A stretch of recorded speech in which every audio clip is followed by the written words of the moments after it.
प्रयागराज में माघ मेले का चौथा मुख्य स्नान है। बसंत पंचमी पर करोड़ों लोग साधु संत पवित्र संगम में डुबकी लगा रहे हैं, लेकिन स्वामी अविमुक्तेश्वरानंद ने अभी तक स्नान नहीं किया।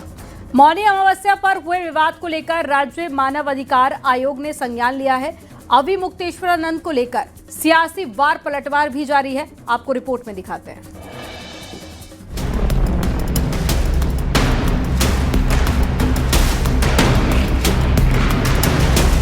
माघ मेले में मौनी अमावस्या के मौके पर स्वामी अविमुक्तेश्वरानंद सरस्वती और उनके शिष्यों के साथ विवाद पर सियासत जारी है। अखिलेश यादव ने सोशल मीडिया पर पोस्ट किया है, न किसी को स्नान से रोके, न किसी को दान से रोके। सदियों से जो चलती आई वो सनातनी सरिता न रोके। अखिलेश का इशारा माघ मेले में स्नान विवाद को लेकर है। इस पर डिप्टी सीएम ब्रजेश पाठक ने पलटवार किया है। समाजवादी पार्टी को जवाब देना होगा कि जब अयोध्या धाम में कार सेवक इकट्ठा हुए, निहत्थे कार सेवकों पर गोली क्यों चली थी? क्यों सरयू माता के जल को खून से आपने रंगा था? आप ढोंग कर रहे हैं। गोवर्धन मठ के शंकराचार्य स्वामी निश्चलानंद सरस्वती ने माघ मेले में स्नान के बाद कहा, किसी को रोका नहीं गया होगा। स्नान के लिए तामझाम को लेकर रोक लगाई गई होगी। नहाने से तो किसी को रोका नहीं गया होगा, तामझाम से रोका गया होगा। वहीं डिप्टी सीएम केशव प्रसाद मौर्य अविमुक्तेश्वरानंद सरस्वती से स्नान करने की प्रार्थना कर चुके हैं। उनके जो भी ऐसा किया है उसकी जांच करके कार्रवाई करेंगे, लेकिन अभी पहला ये है, भगवान शंकराचार्य जी के चरणों में प्रार्थना करता हूँ वो अपना जो भी विरोध है उसको समाप्त करके संगम स्नान करके मेले। शंकराचार्य विवाद के बीच कल सीएम योगी ने कालनेमी का जिक्र किया था। उन्होंने कहा था कि कई कालनेमी धर्म की आड़ में सनातन को कमजोर कर रहे हैं। अगर कोई राष्ट्रीय स्वाभिमान को चुनौती देता है तो हमें खुल करके उसके सामने आकर के खड़ा हो जाना चाहिए, क्योंकि ऐसे तमाम कालनेमी होंगे जो धर्म की आड़ में सनातन धर्म को कमजोर करने की साजिश रच रहे होंगे। कालनेमी वाले बयान पर अविमुक्तेश्वरानंद ने पलटवार कर कहा कि संत के लिए धर्म बड़ा होता है, राष्ट्र नहीं। सन्यासी के लिए धर्म से बढ़कर कुछ नहीं है, बिल्कुल सही है, लेकिन इसमें राष्ट्र कहाँ से आ गया? किस शास्त्र में लिखा है कि सन्यासी के लिए राष्ट्र से बढ़कर के कुछ नहीं है? किस शास्त्र में लिखा है? शास्त्र की पंक्ति पूछो, बताएं वो किस शास्त्र में लिखा है कि सन्यासी के लिए राष्ट्र से बढ़कर के कुछ नहीं है? अखिल भारतीय संत समिति के महामंत्री स्वामी जितेंद्रानंद ने जहां अविमुक्तेश्वरानंद पर राजनीति एजेंडा चलाने का आरोप लगाया, वहीं अखाड़ा परिषद के अध्यक्ष महंत रविंद्र पुरी ने सनातन विरोधियों पर निशाना साधा। जबरदस्ती स्नान क्षेत्र में पालकी लेकर के जाने की जिद करना। भगवत पाठ शंकराचार्य जी पूरा देश पैदल घूम दिए और अपने को स्वयंभू शंकराचार्य कहने वाला व्यक्ति 50 मीटर पैदल चलने को तैयार नहीं। मौनी अमावस्या के दिन से लेके आज तक पूरा पॉलिटिकल एजेंडा बना हुआ है। हम किसी पार्टी को फायदा कैसे पहुंचाएं ये प्रयास किया जा रहा है, और हम जितने भी सनातनी हैं सबको हम खंड खंड में कैसे बांटे ऐसा प्रयास किया जा रहा है। मेला प्राधिकरण की ओर से अब तक स्वामी अविमुक्तेश्वरानंद सरस्वती को 2 नोटिस जारी हो चुके हैं। अविमुक्तेश्वरानंद की ओर से दोनों नोटिस का जवाब भी दिया जा चुका है। फिलहाल विवाद थमता नहीं दिख रहा है। Bureau report, news 18 UP Uttarakhand.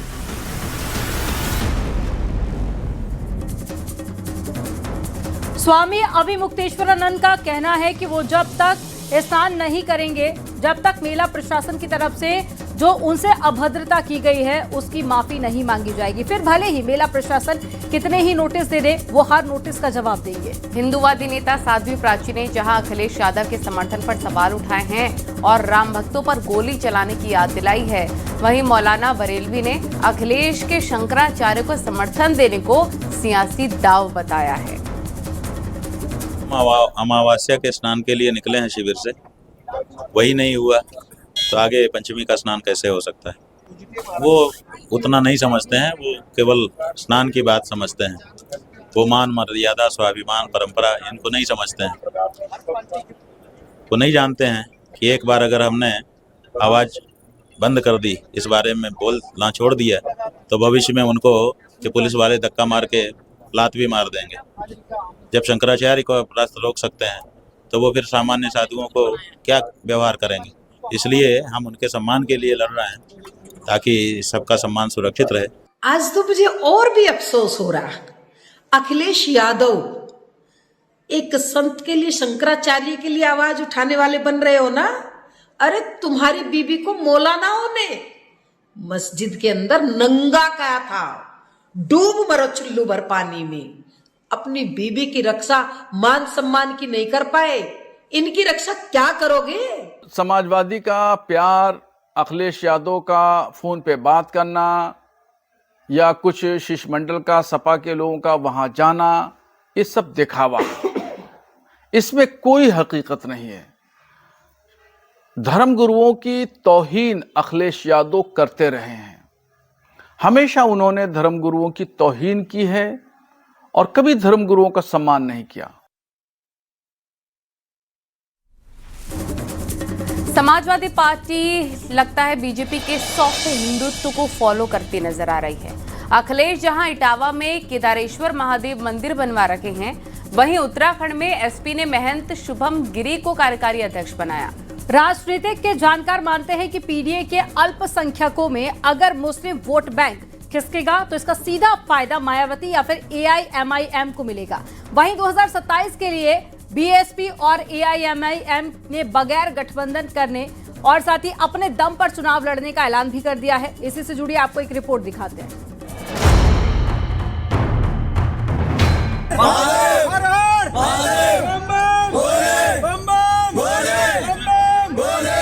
Samajwadi party का रंग रूप बदलता हुआ दिख रहा है। बीजेपी ने सनातनी हिंदुत्व एजेंडे में सेंधमारी के मकसद से अखिलेश यादव इटावा में केदारेश्वर महादेव मंदिर का निर्माण करवा रहे हैं। एसपी ने उत्तराखंड में महंत शुभम गिरी को कार्यकारी अध्यक्ष भी बनाया है। इसे एसपी की बीजेपी को धर्म की राजनीति के मोर्चे पर मात देने और अपना जनाधार बढ़ाने की कोशिश के तौर पर देखा जा रहा है। बीजेपी और बीजेपी के नेताओं की जिस तरीके से समाजवादी पार्टी के एक मंदिर, खासकर इटावा में केदारेश्वर धाम बनाने को लेकर बेचैनी है, उससे ये पता चलता है कि बीजेपी के लोग सिर्फ और सिर्फ धर्म पर, मंदिरों पर एकाधिकार चाहते हैं।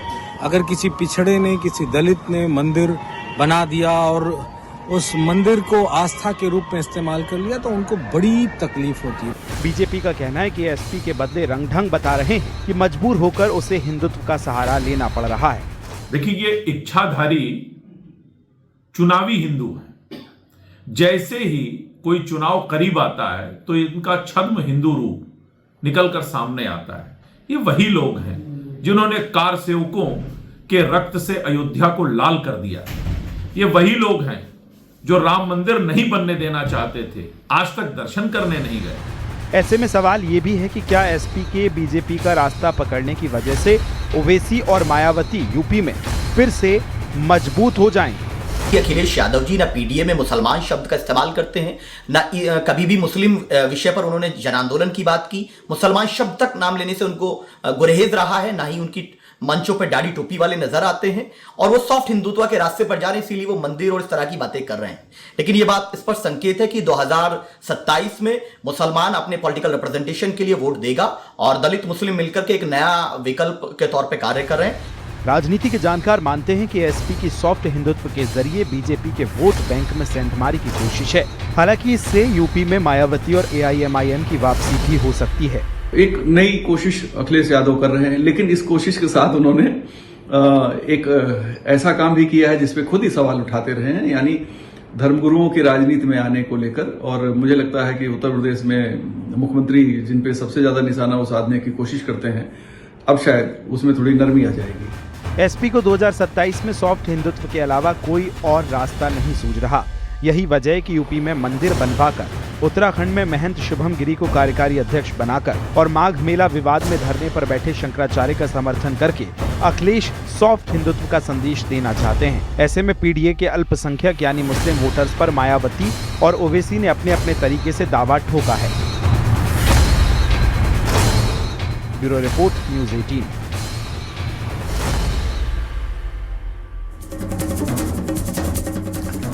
कल यूपी दिवस के मौके पर सभी 75 जिलों में भव्य आयोजन होगा। इसके लिए मंत्रियों को जिलेवार जिम्मेदारी सौंपी गई है। लखनऊ के राष्ट्रीय प्रेरणा स्थल पर मुख्य कार्यक्रम होगा जिसमें गृह मंत्री अमित शाह शामिल होंगे। देश विदेश में भी यूपी दिवस मनाया जाएगा।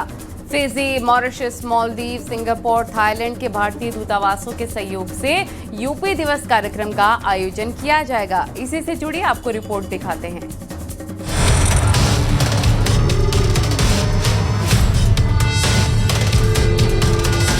यूपी के स्थापना दिवस के मौके पर 3 दिवसीय यूपी दिवस 2026 का शुभारंभ किया जा रहा है। ये आयोजन इस साल लखनऊ के नवनिर्मित राष्ट्रीय प्रेरणा स्थल पर विकसित भारत विकसित उत्तर प्रदेश की थीम पर होगा। इसका शुभारंभ गृह एवं सहकारिता मंत्री अमित शाह करेंगे। अमित शाह के साथ में सीएम योगी और राज्यपाल आनंदीबेन पटेल समेत तमाम मंत्री और नेता भी मौजूद रहेंगे। इस मौके पर एक विशाल जनसभा का आयोजन भी होगा।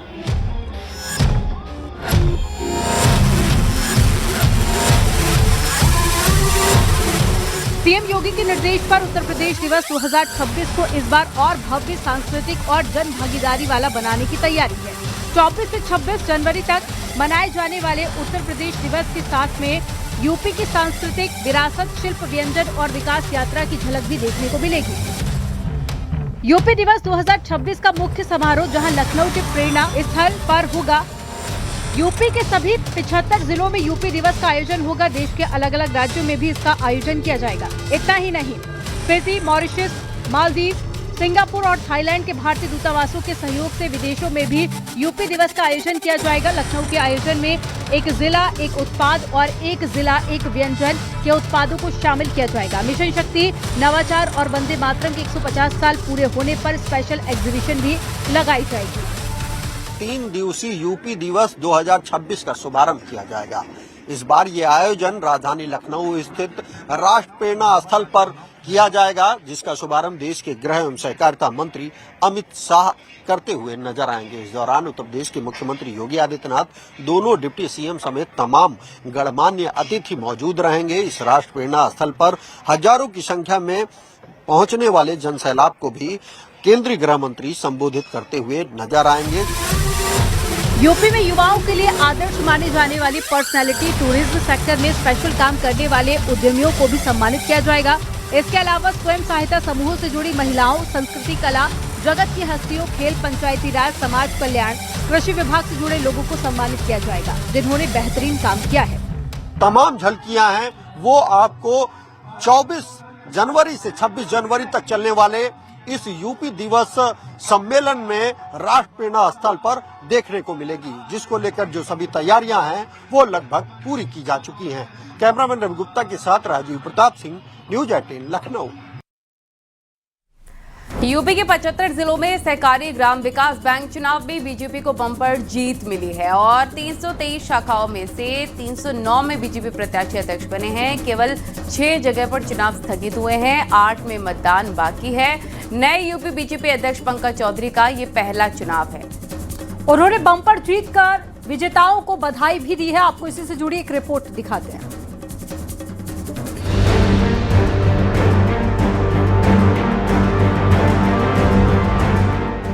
बीजेपी ने विधानसभा और पंचायत चुनावों से पहले यूपी के 75 जिलों के सहकारी भूमि विकास बैंक चुनावों में बड़ी जीत हासिल की है।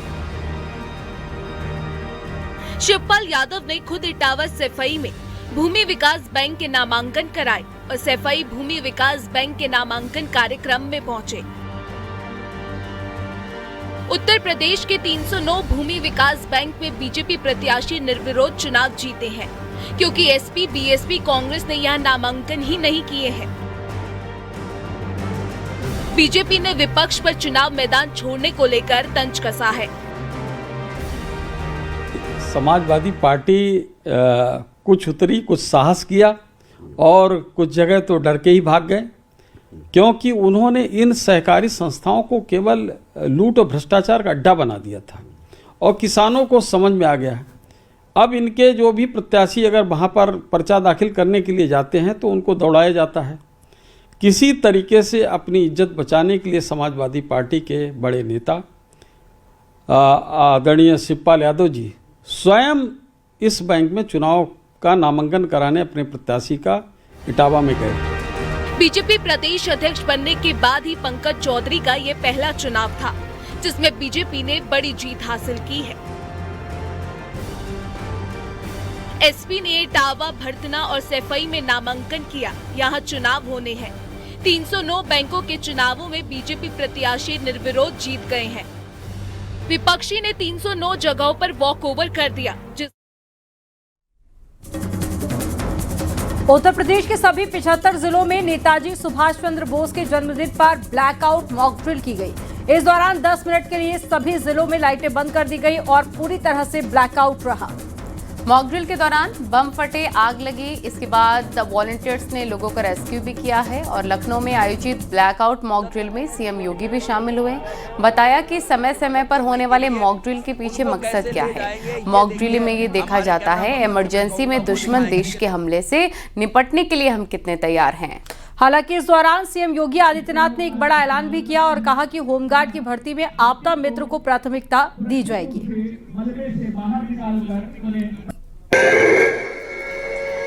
तो आपको ये 3 तस्वीरें दिखा रहे हैं मॉक ड्रिल कैसे हुई थी और सायरन बजाए गए थे, लोगों को अलर्ट किया गया था। और अयोध्या की, अमेठी की और चंदौली की तस्वीरें इस वक्त आप अपने टेलीविजन स्क्रीन पर देख रहे हैं। उत्तर प्रदेश के सभी 75 जिलों में मॉक ड्रिल हुआ है। आपात स्थिति से निपटने के लिए ये मॉक ड्रिल की जाती है ताकि लोगों को जागरूक किया जा सके। आज हम लोगों ने प्रदेश के अंदर एसडीआरएफ के माध्यम से भी आपदा मित्रों के भर्ती की प्रक्रिया को आगे बढ़ाया है और हम लोगों ने कहा कि आपदा मित्र के रूप में जो स्वयंसेवक कार्य करेंगे उन्हें उत्तर प्रदेश में होमगार्ड की भर्ती में हम प्राथमिकता देंगे, क्योंकि होमगार्ड अपने जनपद के अंदर कार्य करता है। वर्तमान में 45,000 होमगार्ड की भर्ती की प्रक्रिया चल रही है और हमने कहा आवश्यक होगा उन्हें हम आपदा मित्र के रूप में प्रशिक्षित करेंगे, क्योंकि फर्स्ट रिस्पॉन्डर के रूप में होमगार्ड स्वयंसेवक वहां पे उनका सहयोग कर सकता है और वास्तव में हम सबको इनके प्रति जानकारी रखनी होगी।